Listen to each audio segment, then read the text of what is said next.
Danger developing and think twice before stepping into the trap. But not the jaguar. He doesn't care about danger. His blood is up and he means business.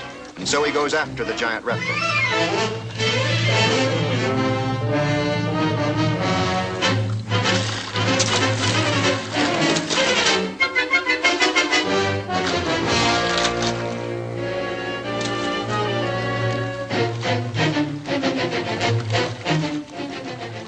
There occurs one bad moment when the cat seems terribly close to suffocation.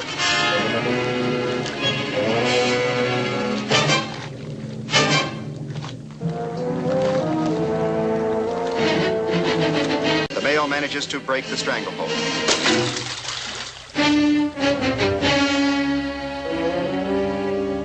Now he has the enemy out on dry land again.